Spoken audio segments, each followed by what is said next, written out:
Hello friend, इस video में हम क्लास 12 फिजिक्स का कुछ मोस्ट इम्पोर्टेंट इलेक्ट्रॉनिक सर्किट के बारे में डिस्कस कर रहे हैं। तो इस वीडियो में हम सीआर सर्किट, एलसीआर सर्किट और अल्टरनेटिंग करंट के पावर फैक्टर के बारे में बात करेंगे। तो सबसे पहले आरसी सर्किट की बात करें तो इसमें हमारे पास दो कंपोनेंट्स होते हैं, एक कैपेसिटर होता है, एक रजिस्टर होता है। कैपेसिटर के थ्रू जो वोल्टेज होता है उसे हम बीसी कहते हैं और रजिस्टर के थ्रू जो वोल्टेज होता है वो वीआर होता है। Total applied voltage V equal to V naught sine omega T होता है। फेजर डायग्राम की बात करें, जो करंट और वोल्टेज अक्रॉस रजिस्टर होता है वो सेम फेज में होते हैं, जबकि वोल्टेज अक्रॉस कैपेसिटर ये 90 डिग्री करंट और वोल्टेज से पीछे होता है। टोटल रिजल्टेंट वोल्टेज की बात करें तो इनिशियल और रिजल्टेंट के बीच का जो फेज डिफरेंस होता है वो 5 होता है। अगर हम सर्किट डायग्राम की बात करें, बेसिकली करंट और वोल्टेज, तो आप देखिए इसमें जो करंट है वोल्टेज से 90 डिग्री आगे, जब वोल्टेज 0 था तब करंट 90 थी। इस तरीके से हम इसका ग्राफिकल रिप्रेजेंटेशन दे सकते हैं करंट और वोल्टेज का। ये सेम सीआर और आरसी सर्किट है जिसमें अप्लाइड वोल्टेज ई दिखाया गया बेसिकली। तो हम इसको वी से भी रिप्रेजेंट कर सकते हैं, ई से भी कर सकते हैं, और एफ का मतलब फ्रीक्वेंसी है एसी की। टोटल वोल्टेज, टोटल करंट और टोटल इम्पीडेंस से मेजर की जाती है, तो V equal to I Z हो जाएगा, और वोल्टेज अक्रॉस कैपेसिटर VC हो जाएगा, और वोल्टेज अक्रॉस रजिस्टर VR हो जाएगा, जो कि करंट के सेम फेज में होता है, और कैपेसिटर के अक्रॉस वोल्टेज करंट और रजिस्टर वोल्टेज के 90 डिग्री पीछे होता है, और रिजल्टेंट वोल्टेज इनिशियल के 5 फेज डिफरेंस पे होती है। हमारे पास एक सीआर सर्किट है जिसमें करंट और voltage across register same phase में है, और वोल्टेज अक्रॉस कैपेसिटर 90 डिग्री पीछे है। तो voltage across capacitor I into XC हो जाता है, और voltage across resistor I into R हो जाता है। यहाँ पे एक्सेल गलत लिख दिया गया। तो V टोटल वोल्टेज की बात करें तो टोटल वोल्टेज फेजर डायग्राम से हम देख सकते हैं, resultant voltage capital V square equal to V R square plus VC square हो जाएगा। VR के प्लेस पे IR रख सकते हैं, IR लिख सकते हैं, और VC के प्लेस पे IXC, आई स्क्वायर कॉमन हो जाएगा तो R square plus XC square, Z equal to R square plus XC square under root के अंदर। ये सर्किट का टोटल इम्पीडेंस होता है। करंट की बात करें तो टोटल वोल्टेज को टोटल इम्पीडेंस से डिवाइड करना होगा, ठीक है। फेज एंगल tan फाई से निकलता है फेजर डायग्राम से, जो कि VC अपॉन VR हो जाएगा। लिख सकते हैं हम I XC upon I R, I से आई कैंसिल, तो XC equal to 1 upon F C omega C हो जाएगा, अपॉन में आर हो जाएगा, ठीक है। इसमें भी दो केसेस होते हैं। अगर कैपेसिटर शॉर्ट सर्किट है तो उस केस में सर्किट का टोटल कैपेसिटेंस इनफाइनाइट हो जाता है। उस केस में क्या होगा, एक्सी 0 हो जाएगा, ठीक है। तो प्योरली रेजिस्टिव सर्किट बन जाएगा, ठीक है। उस केस में क्या होता है, फेज एंगल 0 हो जाता है, तो वोल्टेज और करंट सेम फेज में हो जाते हैं। तो बेसिकली ये प्योरली रेजिस्टिव सर्किट में ही ऐसा होता है। दूसरे केस में अगर हमें प्योरली कैपेसिटिव सर्किट बनाना है तो उस केस में क्या कर सकते हैं, रेजिस्टेंस को 0 कर सकते हैं। इस केस में क्या होगा, tan फाई इनफाइनाइट हो जाएगा, ठीक है। tan phi equal to V C upon V R होता है, या फिर आई सी अपॉन आर होता है। तो अगर आर 0 होगा तो उस केस में tan फाई इनफाइनाइट हो जाएगा। इसका मतलब है कि फाई 90 हो जाएगा। इसका मतलब करंट जो होगा वोल्टेज से 90 डिग्री आगे हो जाएगा, ठीक है। तो ये जो सर्किट बनता है ये प्योरली कैपेसिटिव सर्किट बन जाता है। I equal to I naught sine omega T plus pi by 2 हो जाएगा, V equal to V naught sine omega T हो जाएगा। अब LCR सर्किट की बात करें तो मान लेते हैं V equal to V naught sine omega T, ये अप्लाइड वोल्टेज है, और वोल्टेज अक्रॉस रजिस्टर VR है, वोल्टेज अक्रॉस इंडक्टर VL हो जाएगा। सेम तरीके से वोल्टेज अक्रॉस कैपेसिटर VC हो जाएगा। फेजर डायग्राम की बात करें तो हमें पता है कि करंट और वोल्टेज अक्रॉस रजिस्टर ये दोनों सेम फेज में होते हैं, और वोल्टेज अक्रॉस कैपेसिटर करंट से 90 डिग्री पीछे होता है। वोल्टेज अक्रॉस इंडक्टर 90 डिग्री आगे होगा करंट से, और हम वोल्टेज अक्रॉस इंडक्टर और वोल्टेज अक्रॉस कैपेसिटर का रिजल्टेंट देखेंगे तो इसमें क्या होता है कि वोल्टेज इंडक्टर का ज़्यादा होता है, तो उसी डायरेक्शन में हमारा रिजल्टेंट वोल्टेज बनेगा VL माइनस VC से रिप्रेजेंट करेंगे। अब टोटल सर्किट का जो टोटल वोल्टेज होगा, रिजल्टेंट वोल्टेज, उसको कैपिटल V से रिप्रेजेंट करते हैं, जो इनिशियल करंट से 5 फेज आगे होता है, ठीक है। ये हमारा फेजर डायग्राम है। इसमें सप्लाई वोल्टेज VS हो जाएगा, और करंट की बात करें या फिर वोल्टेज की बात करें तो दोनों का फेजर डायग्राम सेम ही बनता है, ठीक है। तो करंट कैपेसिटर में 90 डिग्री वोल्टेज से आगे हो जाएगी। इस तरीके से इंडक्टर में जो करंट होती है वो अप्लाइड वोल्टेज से 90 डिग्री आगे होती है। तो इस तरीके से हम फेजर डायग्राम को रिप्रेजेंट कर सकते हैं। अब हम LCR सर्किट की बात करें तो इसमें तीनों कंपोनेंट लगे होते हैं। हमारे पास इंडक्टर L होता है, कैपेसिटर C और रजिस्टर R भी होता है। ठीक है, applied voltage V equal to V0 sine omega T और total current I equal to I0 sine omega T हो जाएगा। Voltage across resistor V0 R sine omega T और voltage across inductor V0 L sine omega T plus pi by 2, ये 90 degree applied voltage से आगे होता है।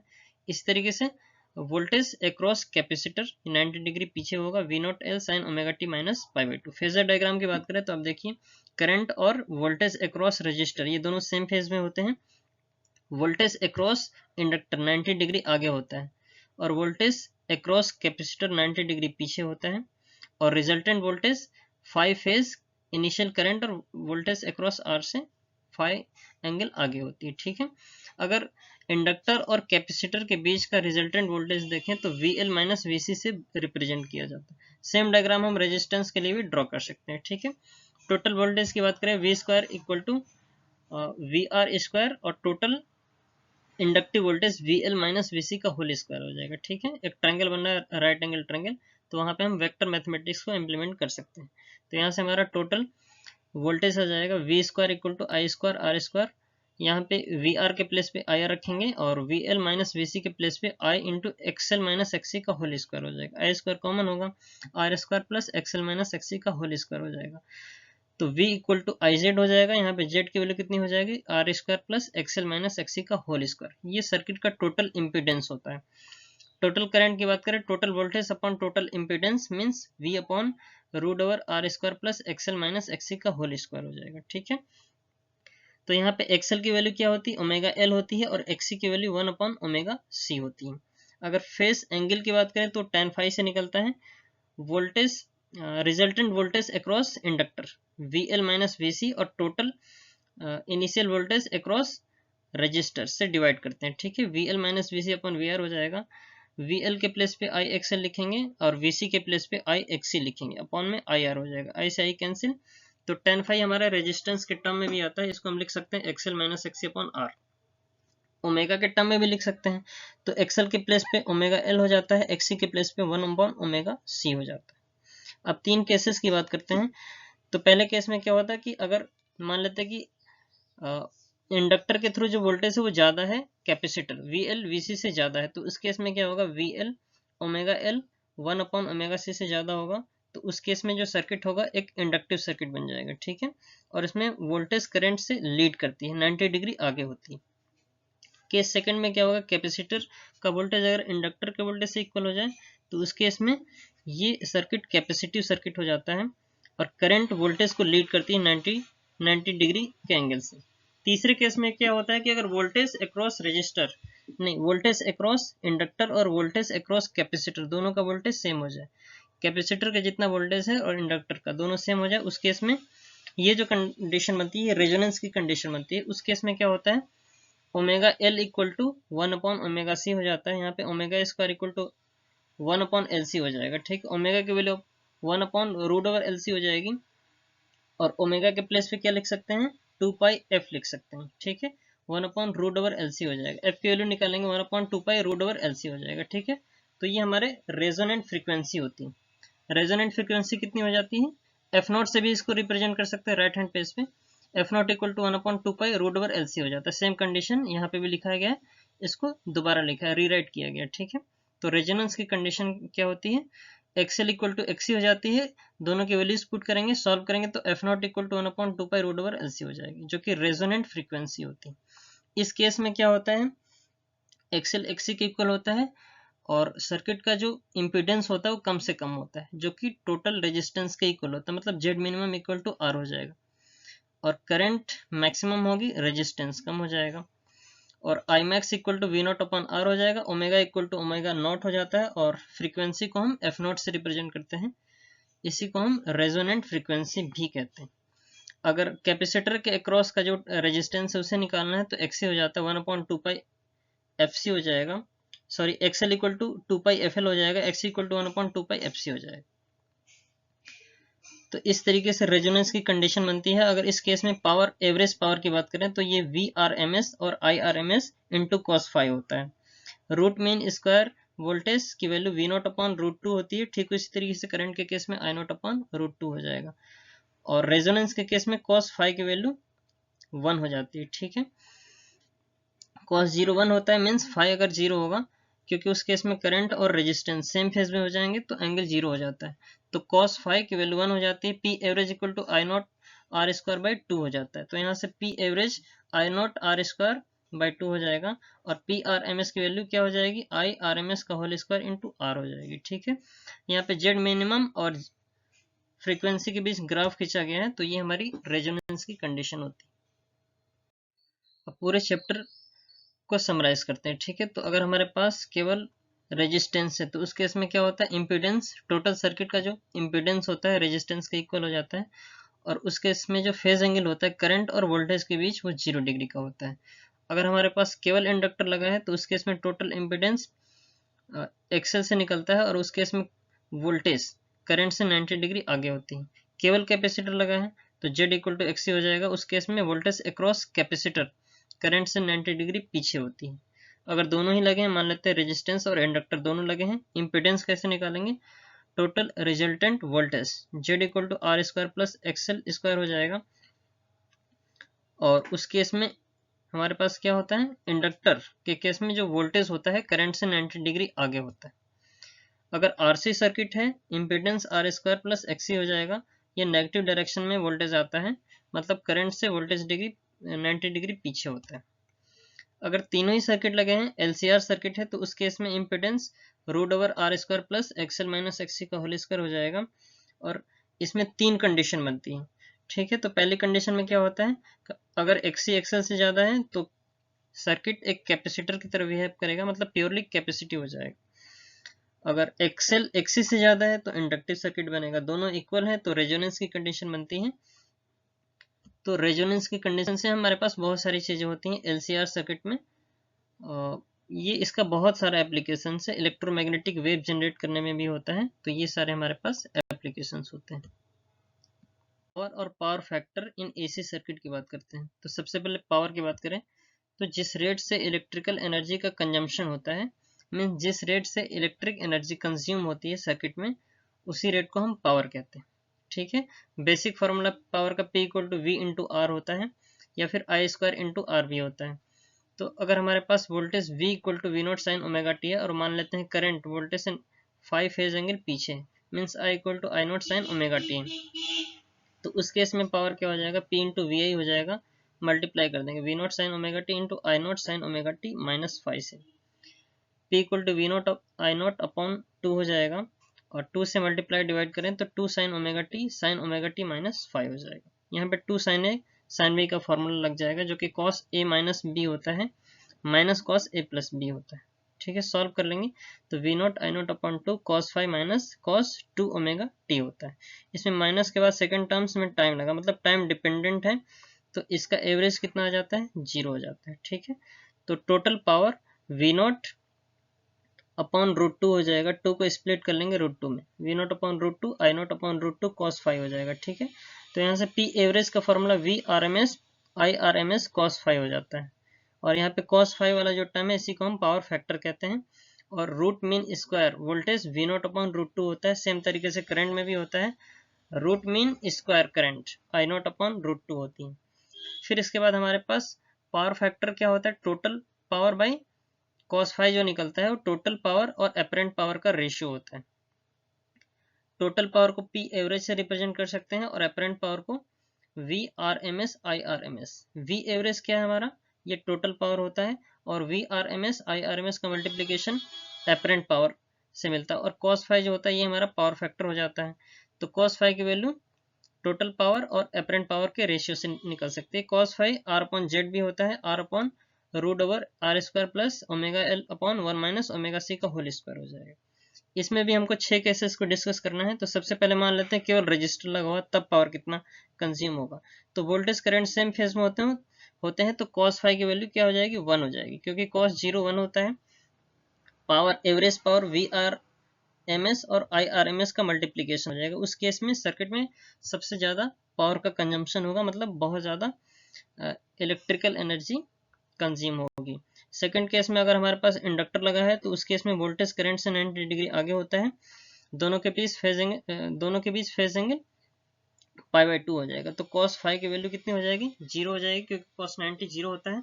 तो उस केस में एवरेज पावर 0 हो जाएगी। ठीक है, तो कम से कम पावर का कंजम्पशन होगा। थर्ड वाले केस में अगर केवल कैपेसिटर लगा है तो उस केस में वोल्टेज करंट से 90 डिग्री पीछे होता है।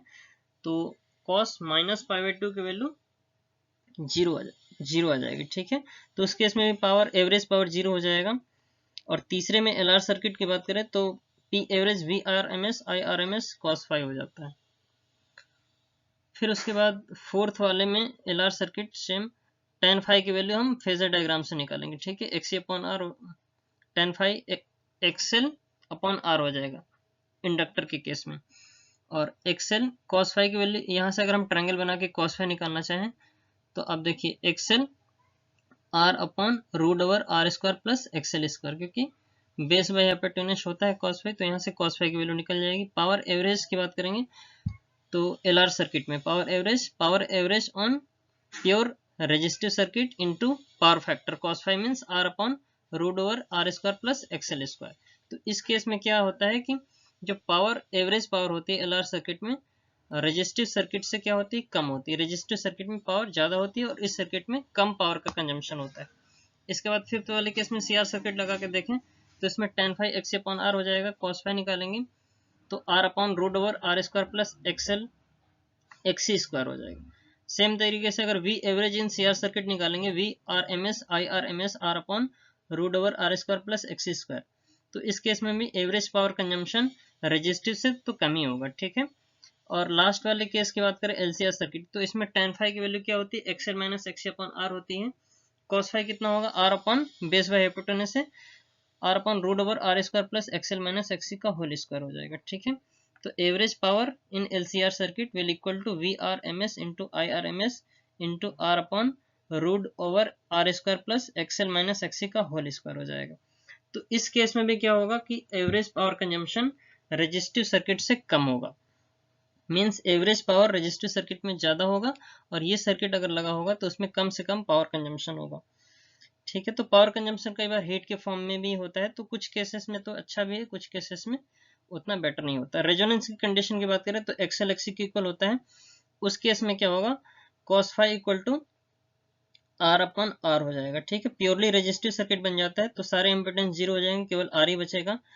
तो R upon R cos phi 1 हो जाएगा। ठीक है, तो उस केस में मैक्सिमम पावर का कंजम्पशन होता है रेजोनेंस की कंडीशन में। बहुत ज़्यादा एनर्जी उसमें खर्च हो जाती है जब रेजोनेंस की कंडीशन होती है।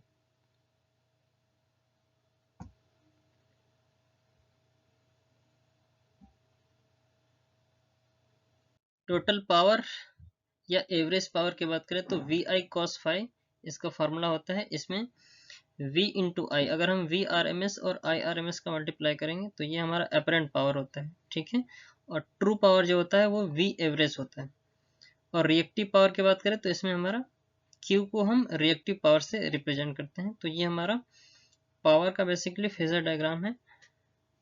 तो इसमें आप देखिए Q equal to VI sine phi होता है, P equal to VI cos phi हो जाएगा। cos फाई की वैल्यू ट्रू पावर और अपरेंट पावर का रेशियो होता है, means P average upon P IRMS VIRMS और IRMS को डिवाइड करते हैं। तो इसको हम P को V एवरेज से रिप्लेस कर सकते हैं, थर्ड वाला जो फॉर्मूला है, और VI को VRMS और IRMS भी लिख सकते हैं। cos फाई के और भी बहुत सारे फॉर्मूले हैं, यहीं से हमारा एक्चुअल पावर और अपरेंट पावर बनता है। तो P हमारा बेसिकली यहाँ पे P दिया है, लेकिन वो एक्चुअल में P इंटू P एवरेज होता है, एक्चुअल पावर को बताता है। और अपरेंट पावर क्या होता है? VRMS इंटू IRMS होता है, वो अपरेंट पावर को बताता है। cos फाई की वैल्यू रेजिस्टेंस जो सर्किट का होता है वो रेजिस्टेंस और टोटल इम्पिडेंस को डिवाइड करते हैं, तो वहां से भी हमारा cos फाई की वैल्यू आती है। तो ये सारी चीज़ें बेसिकली हमको एक्टिव और अपरेंट पावर के रेशियो ही देती हैं। तो यहाँ से हमारा पावर फैक्टर निकलता है जो कि cos फाई होता है। ठीक है, अगर हम इस पावर को 3 पार्ट में डिवाइड कर लें तो ट्रू पावर, जिसे हम एक्टिव पावर भी कहते हैं, वो हमारा P हो जाता है। रिएक्टिव पावर को Q से रिप्रेजेंट कर सकते हैं, ठीक है, और अपरेंट पावर को हम एस से रिप्रेजेंट कर सकते हैं। ठीक है, तो इसका जो फेजर डायग्राम होगा, यहाँ पे राइट एंगल ट्रायंगल बनेगा, तो इसको जो एस होगा हमारे पास अपरेंट पावर, ये एक्टिव पावर और रिएक्टिव पावर का स्क्वायर रूट, स्क्वायर का sum in square root, S equal to root over P square plus Q square हो जाएगा। पावर इन एसी सर्किट, हमारे पास एसी सर्किट में तीन तरह के पावर होते हैं बेसिकली, एक ट्रू पावर होता है, एक अपरेंट पावर होता है, ये रिएक्टिव पावर होता है। ठीक है, तो इस फॉर्मूले में हमारे पास रिएक्टिव फार्मूला दे रखा है, Q equal to V R M S into I R M S sine theta से भी निकालते हैं। तो यहाँ से क्यू सी, कैपेसिटिव सर्किट की बात करें तो उस केस में V R M S I R M S का मल्टीप्लीकेशन हो जाएगा, और यही पावर हमारे करंट का स्क्वायर और रेजिस्टेंस से मल्टीप्लाई करने के भी आता है, मतलब P equal to I I R square into R होता है। तो इस केस में क्या हो जाएगा, Q C equal to I R M S का whole square into X C हो जाएगा। क्यू सी की बात करें तो ये वी आर एम एस का स्क्वायर करें, रेजिस्टेंस से डिवाइड कर देंगे, तब भी आ जाता है। Since the apparent power S equal to VI and the average power for capacitor P equal to 0, then FP equal to क्या हो जाएगा, cos थीटा। तो हमारे पास एक और फॉर्मूला होता है average, P average basically represent करते हैं, वो V I R M S cos phi होता है। तो FP equal to cos phi P upon S हो जाता है, अगर P 0 है तो FP इक्वल टू 0 हो जाएगा। अब टोटल फॉर्मूले को एक बार समराइज कर लेते हैं। ठीक है, तो वोल्टेज करंट का रिलेशन रजिस्टर में V equal to I R, inductor में V equal to L D I by D T होता है। कैपेसिटर के केस में क्या करते हैं, 1 upon I D T, time के रेस्पेक्ट में इंटीग्रेट करना होता है। ठीक उसी तरीके से I equal to V upon R current voltage, और I की बात करें तो 1 अपॉन एल वोल्टेज का इंटीग्रेशन टाइम के साथ होगा। ठीक है, और तीसरे कैपेसिटर के केस में क्या होता है, I equal to C D V by D T हो जाएगा। पावर और एनर्जी की बात करें तो हमें पता है कि P equal to I square into R होता है, या फिर V स्क्वायर अपॉन आर होता है, या P equal to V into I भी होता है। एनर्जी कितना कंजम्पशन होगा इंडक्टर के केस में, W या फिर U से रिप्रेजेंट करते हैं उसको, L इंटू आई स्क्वायर हो जाएगा, और कैपेसिटर के केस में कितना होता है, 1/2 C इंटू वी स्क्वायर हो जाएगा। सीरीज के केस में टोटल रेजिस्टेंस दोनों को सम कर देते हैं, ठीक उसी तरीके से टोटल इंडक्टेंस भी सीरीज में सम हो जाता है। जबकि कैपेसिटर इनवर्स होता है तो C1 C2 upon C1 plus C2 हो जाएगा। पैरेलल के केस में थोड़ा उल्टा हो जाता है, जैसे रेजिस्टेंस में तो ठीक है, रेजिस्टेंस और inductor R1 R2 by R1 plus R2 हो जाएगा, और इंडक्टेंस के केस में L1 L2 upon L1 plus L2 हो जाता है। लेकिन कैपेसिटेंस के केस में उल्टा होता है। ठीक है, इसमें सीरीज जैसा कॉम्बिनेशन होता है, क्योंकि उल्टा होता है तो C equivalent C1 plus C2 हो जाएगा। DC एक्साइटेशन सेम होता है, इंडक्टर के केस में शॉर्ट सर्किट, और कैपेसिटर एक ओपन सर्किट की तरह बिहेव करेगा। Circuit variable that can not be change abruptly, जो अचानक से चेंज नहीं होता। इंडक्टर के केस में करंट अचानक से चेंज नहीं होगा, जबकि कैपेसिटर के केस में वोल्टेज अचानक से चेंज नहीं होता है। कैपेसिटर निकालने के लिए करंट का formula C dV by dt होता है, और इंडक्टर में V equal to L di by dt होता है वोल्टेज निकालने के लिए। इंटीग्रल IV VC निकालेंगे तो 1 अपॉन C, और एक फिक्स लिमिट के अंदर करंट को इंटीग्रेट करना होगा टाइम के रेस्पेक्ट में। वैसे ही करंट और वोल्टेज का सेम रिलेशन रहेगा। इंडक्टर के केस में 1 upon L minus infinite to T, जो टाइम हमें दिया गया होगा उसके रेस्पेक्ट में हमको वोल्टेज को इंटीग्रेट करेंगे, करंट मिल जाएगा। DC इक्विवेलेंट ओपन सर्किट होता है कैपेसिटर, और शॉर्ट सर्किट इंडक्टर होता है। टू सीरीज हमने देखा है इक्विवेलेंट रेजिस्टेंस कैपेसिटेंस कैसे निकालते हैं, और इंडक्टर में अगर दो इंडक्टर हैं तो सिंपली ऐड कर देते हैं। पैरेलल के केस में कैपेसिटर ऐड हो जाता है, और इंडक्टर हमारा L1 L2 upon L1 plus L2 से आता है। एनर्जी स्टोर्ड WC से रिप्रेजेंट करते हैं। कैपेसिटर के केस में हाफ CV स्क्वायर होती है, इंडक्टर के केस में हाफ LI स्क्वायर होती है। So this is all about in this video. Thanks for watching. Thank you so much.